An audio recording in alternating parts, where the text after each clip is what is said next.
નમસ્કાર ગુજરાત। આજે આપણે જોશું 18 ડિસેમ્બર 2024નું મોસ્ટ ઇમ્પોર્ટન્ટ કરંટ અફેર। તે પહેલાં ખાસ કરીને ચેનલ ઉપર નવા હોય તો ચેનલને સબસ્ક્રાઈબ કરી લેવી, વિડીયો પસંદ આવે તો લાઈક કરવો અને તમારા મિત્રો સુધી શેર પણ કરી દેવો। તો ચાલીએ આજનો ક્લાસ શરૂ કરીએ આપણે। તો તાજેતરમાં જ કયા રાજ્યમાં નુપીલાલ નુમિયા નુમિત 2024 ઉત્સવ ઉજવવા એટલે કે ચાલુ છે ઉજવી રહ્યા છે? તો મણિપુરમાં આ ઉત્સવ ઉજવવામાં આવે છે। તો નુપીલાલ નુમિત 2024 ઉત્સવની વાત કરીએ તો તે મણિપુરની જે મહિલાઓના વારસાનું સન્માન કરવા માટે એક ઉત્સવ ઉજવાય છે અને મણિપુરમાં તાજેતરમાં જ નુપીલાલ નુમિત 2024 ઉજવણી કરવામાં આવી રહી છે। અને જે તો કે 1904 અને 1939માં નુપીલાલ બળવાઓના ન્યાય અને સ્વાતંત્ર્ય માટે લડતી જે મહિલાઓની હિંમત અને સ્વાતંત્ર્ય સ્થાપકને સન્માન કરવા માટે એક ઉત્સવના ભાગરૂપે ઉજવવામાં આવે છે મણિપુરમાં। તો યાદ રાખવું, મણિપુરમાં ઉજવવામાં આવે છે આ ઉત્સવ। મણિપુરની વાત કરીએ તો કેપિટલ ઇમ્ફાલ છે, રાજ્યપાલ તો કે લક્ષ્મણ આચાર્ય છે અને સીએમ તો કે એન બિરેન સિંહ છે। તો ખાસ કરીને એટલી મણિપુર વિશે માહિતી યાદ રાખવી। ત્યારબાદ મહાકુંભ મેળો 2025 દરમિયાન મુલાકાતીઓની મદદ કરવા માટે બહુભાષી એઆઈ ચેકબોર્ડ કયા નામે લોન્ચ કરવામાં આવ્યું છે? તો કુંભ શાહ નામે લોન્ચ કરવામાં આવ્યું છે આ એપ। તો મહાકુંભ મેળા 2025 દરમિયાન જે મુલાકાતીઓને મદદ કરવા માટે બહુભાષી એઆઈ ચેકબોર્ડ લોન્ચ કર્યું છે અને એઆઈ જે ચેકબોર્ડ કુંભ જે શાહયાક એનું નામ રાખવામાં આવ્યું છે। તો નામ પણ યાદ રાખવું। અને વડાપ્રધાન નરેન્દ્ર મોદી અને ઉત્તર પ્રદેશના મુખ્યપ્રધાન યોગી આદિત્યનાથ પ્રયાગરાજમાં 2025માં જે મહાકુંભ મેળો થવાનો છે એઆઈ સંચાલિત બહુભાષી ચેકબોર્ડ લોન્ચ કર્યું છે, જેનું નામની વાત કરીએ તો કુંભ સહાયકની શરૂઆત કરી છે।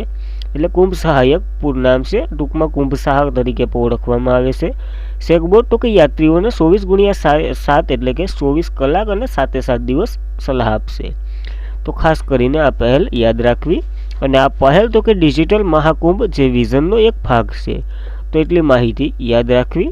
આ તો કે ઉત્તર પ્રદેશમાં જે મહાકુંભ થવાનો છે, હમણાં નવા જિલ્લાનું નામ પણ અહીંયા રાખ્યું છે, મહાકુંભ કરીને એક જિલ્લો પણ અહીંયા બનાવ્યો છે આ કુંભ યોજાવાનો છે એના માટે। તો એ માહિતી પણ યાદ રાખવી। ત્યારબાદ તાજેતરમાં જ કોણે એડમિરલ કપ સોલિંગ રેંગાટા 13મી આવૃત્તિ જીતી છે?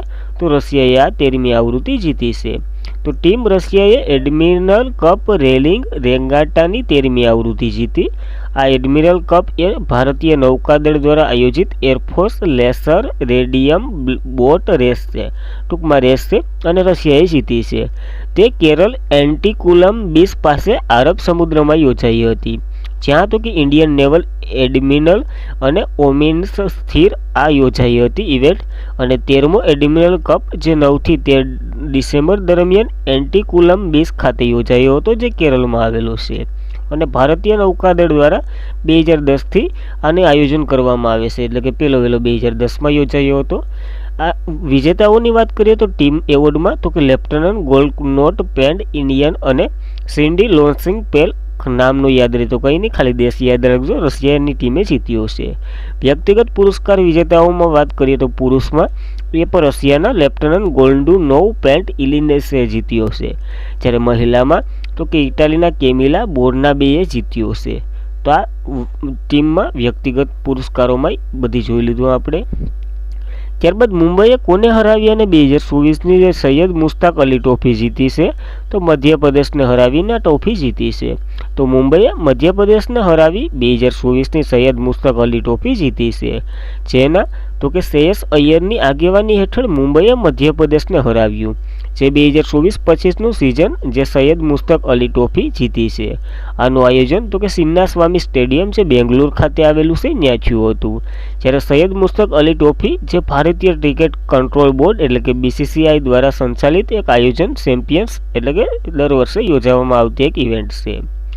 અને આમાં player of the match Suryansh રેન્ડંગ જે મુંબઈના એરિયા છે, player of the tournament Ajinkya Rahane જે પણ મુંબઈના એરિયા છે।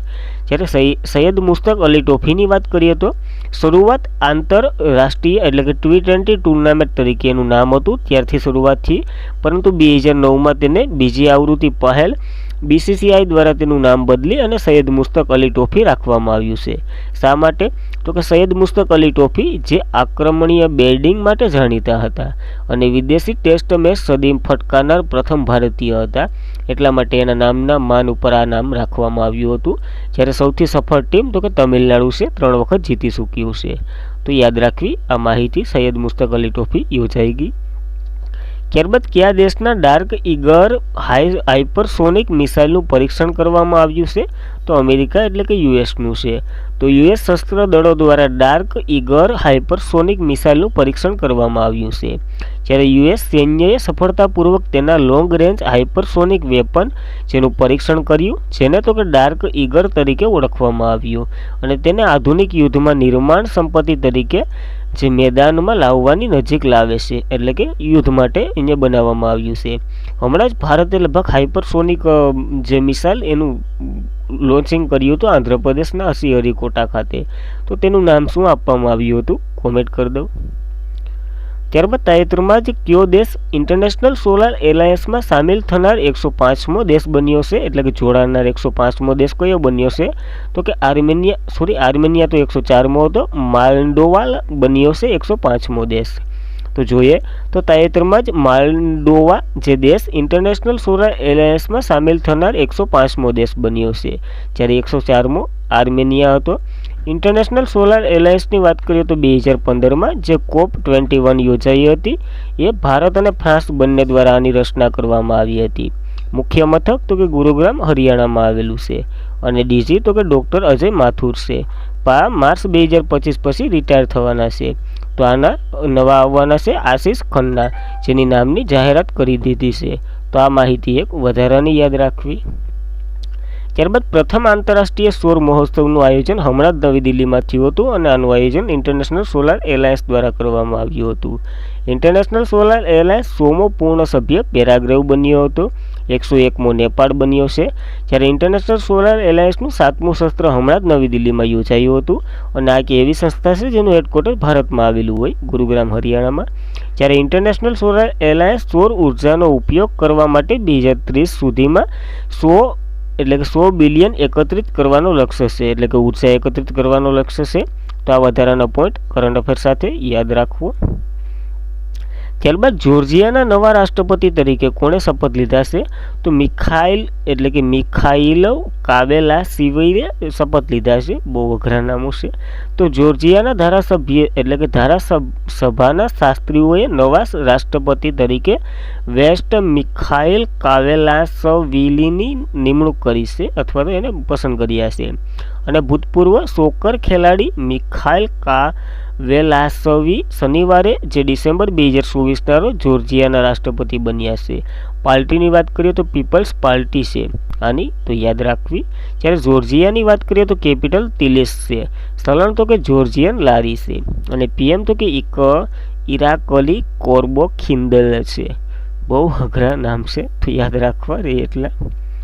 ત્યારબાદ કયા રાજ્યએ વૈશ્વિક યોગ હબ બનાવવા માટે ભારતનું પ્રથમ યોજના એટલે કે યોગ નીતિનું અનાવરણ કર્યું છે? તો ઉત્તરાખંડે આવું કર્યું છે. તો ઉત્તરાખંડે વૈશ્વિક યોગ હબ બનાવવા માટે ભારતની પ્રથમ યોગ નીતિનું અનાવરણ કર્યું.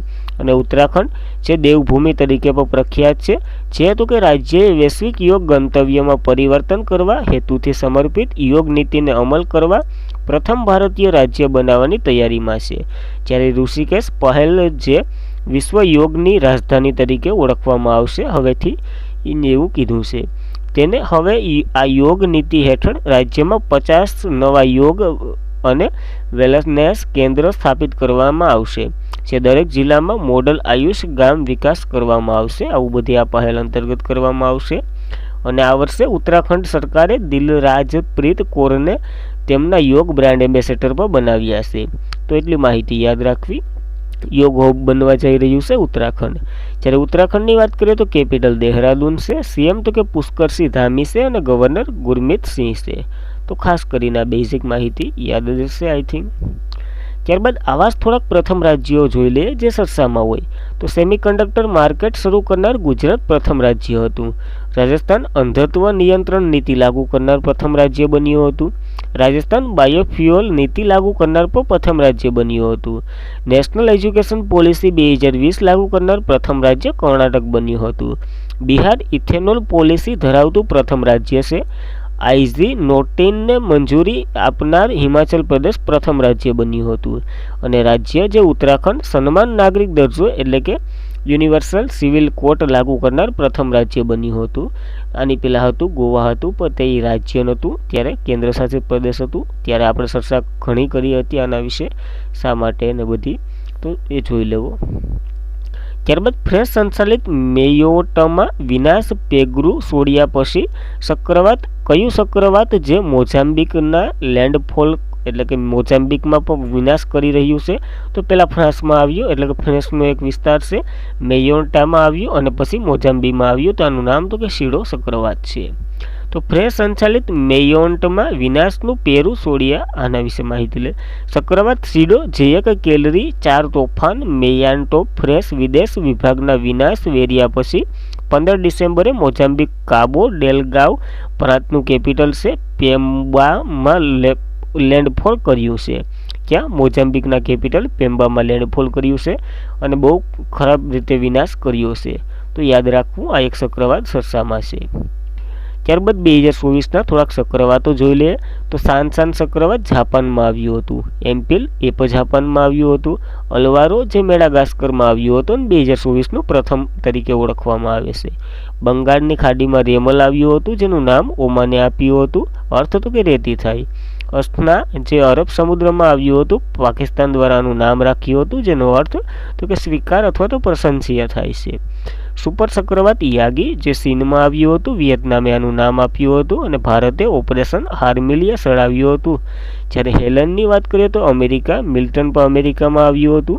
દાના ચક્રવાત બંગાળની ખાડીમાં આવ્યું હતું અને કતાર દ્વારા આનું નામ રાખવામાં આવ્યું હતું. તો એટલા ચક્રવાતો પણ યાદ રાખવા. ત્યારબાદ કયા રાજ્યના પદ્મશ્રી એવોર્ડ વિજેતા બેંગા આદિવાસી કલાકાર જોથેયાબાઈનું અવસાન થયું છે? તો આ કલાકાર મધ્યપ્રદેશના છે, આર્ટ કલાના.